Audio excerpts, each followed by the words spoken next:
الله الرحمن الرحیم. شروع کوم د غلو الله په نوم چې بخونکی او مهربان دی. السلام علیکم ورحمت الله وبرکاته. د FM 93 ریډیو دلبر چرڅ دی ګران خو خپل منوالو دونکو په دې تور شپه کې په دې تور تیار کې په دې خاموشۍ کې او په دې تنهایی کې ستاسو د غزلزار قربا ستاسو دوست ستاسو د کلمې ورو ډاکټر تنها حاضر دی وړاندې کوي د مینې محبت او خلوص ټکي پرځونې سره د دې دعا ګرانو خو خپل منوالو دونکو چې تاسو د ژوند په هر پړاو په هر مرکز په هر ډګر او په هر محاذ کې نو په صحت روغ جوړ او په زړه ذهن خوشحال او بریالي اوسئ. ملګرتیا ستاسو زمونږ تر د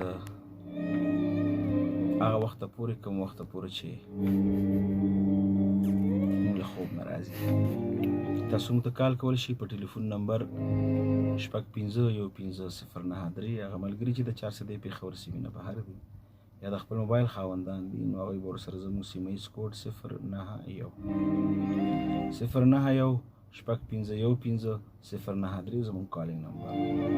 تر د نیټ تاسو زموږ غږ په ګرده نړۍ کې اورېدی شئ په www.radiodilbar.pk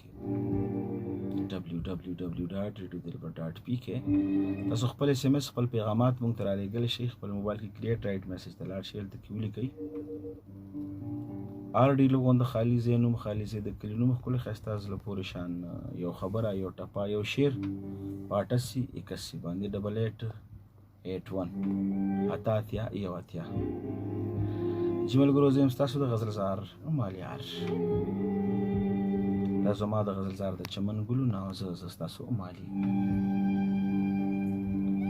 تاسو ټول مینوالو دونکي زما د ننني محفل غزلزار شمع او زه ستاسو سوې لوې پتنګ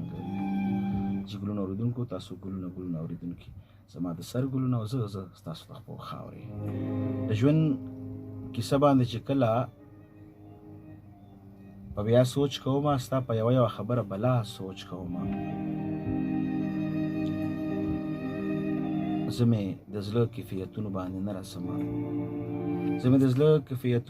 نه رسمه کله ژړا کله په خپله خندا سوچ کومه آخر چې داسې څه خبره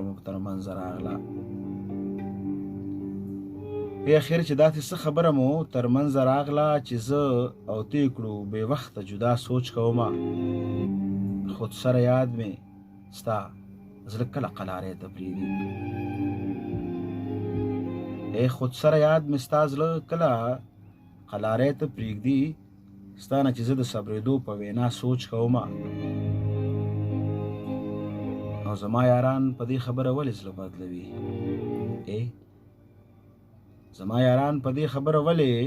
زړه بدلوي چې رښتیا وایم رښتیا لیکم رښتیا سوچ کومه د ژوند کیسه باندې چې کله په بیا سوچ کومه نو ستا په یوه خبره بلا سوچ کومه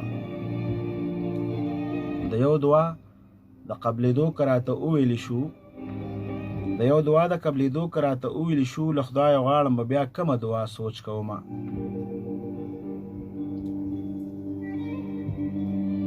له هر طرفه کراګیر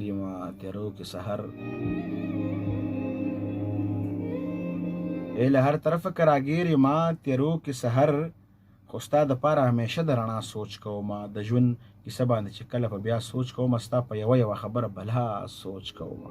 جی ګران ښکلو مینوالو دونکو ښکلی کلام و د نوررحمان سحر وایي چې د ژوند کیسه باندې د خپل ژوند کیسه باندې چې زه کله هم سوچ کومه خپل ژوند ته ګورمه ستا ډېرې خبرې مې زړه ته ودرېږي ستا په یوه خبره بلها سوچ کومه ډېر وخت په هغې اخلمه ډېر سوچ پې کومه و چې زما یاران په دې خبره ولې زړه بدوي چې رښتیا وایم رښتیا لیکم رښتیا سوچ کومه. نو حقیقت ګرانو خپلو مینوالو دونکو نن سبا رښتیا ویل